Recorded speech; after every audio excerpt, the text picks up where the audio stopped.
And I was sitting there thinking, man, I probably shouldn't have sent him $600. It was a Tuesday afternoon a couple of weeks back, and I thought, man, today would be a great day to find a good deal on some stereos. So I popped onto Craigslist and broadened my search area to most of the US. And there was a couple good listings, but nothing amazing until I saw this one. A pair of Klipsch Fortes and a Marantz 2325 receiver for $2,000.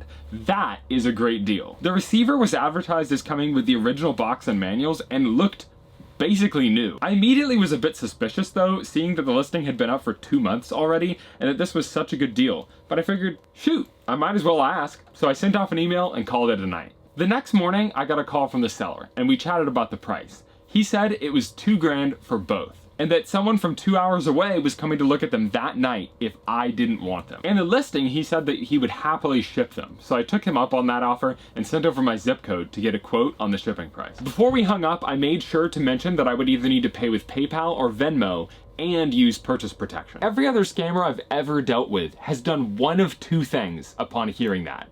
One, they've hung up. Or two, they try to get you to pay with Zelle, Western Union, or PayPal friends and family, which you should never do. But this guy said he didn't care and that he understood why I would want to protect my money, which was super cool. He seemed like a genuine dude. An hour later, he called me back and told me that the shipping would cost around $200 because his wife can ship them with a discount through her work. And I thought that was very reasonable. So then I proceeded to just calm my nerves by asking him a little bit about his history with hi-fi, where he got the pieces, and that sort of stuff. And he didn't hesitate at all when answering these questions. I asked him where he got the receiver, and he told me that it was from his dad. His dad had a big collection, and he had gotten into collecting. He even told me that he was trying to sell a few pieces right now so that he could save up and buy a Sansui G33000, which was going to be really expensive.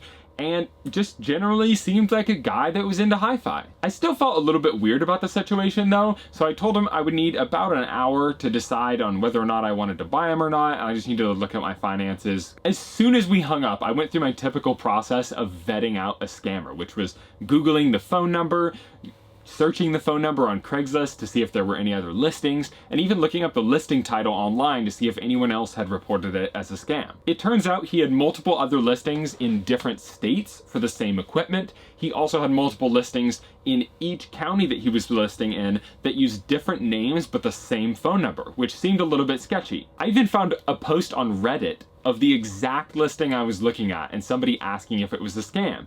A couple of people said it was, other people said it might not be and that you should try to check it out. Now, I've been buying hi-fi stuff online for a while, and there's been a number of occasions where things have felt sketchy, but they turned out to have a valid reason behind them. For instance, posting in multiple states, I've seen people do that just because they live in the boonies and they're trying to post somewhere that has more of an audience, so they offer shipping and they want to avoid those eBay fees. That can kind of make sense. Even using different names on listings, I've seen people do that legitimately for privacy reasons. At this point, I decided that I only wanted the receiver, and he told me he could do $1,100 for it, and was just waiting for me to Venmo him. He even said that I could pay half of it up front and pay the other half after he sends me photos of it packed up and the receipt with the tracking information for the package, which was very kind. But I was on the fence. Even though everything seemed like it was above board, I was still worried about Venmo purchase protection. I'd never used it and I just didn't want to send him $600 and not be able to get it back. But after scoping out his wife's Venmo account, I saw that there were a number of transactions in the last couple of months,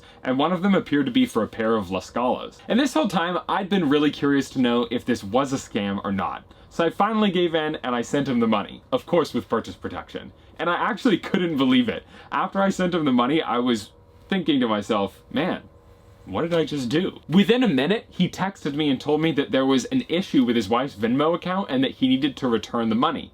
Now, this excuse also seemed legitimate because if you're using purchase protection on Venmo, Venmo considers you to be receiving this transaction as a business. And they usually require you to have your tax information on file, and if you don't, they hold the money for a certain period of time. What I for sure knew was sketchy though is that he stopped replying to my texts for about 20 minutes, so I called him and he didn't answer. As soon as I hung up the phone, I opened a claim on Venmo and included a screenshot of the text messages he sent me where he said he was going to send the money back to me. It took a week, but I got my money back, and he even sent me a few more text messages and worked with me on resolving the Venmo case. I wasn't sure if he was a scammer, and honestly, I'm still not sure. But the last text he sent me was asking if I would pay with Zelle, and the Craigslist post, it's still up. So I think it's a safe bet to say that he is.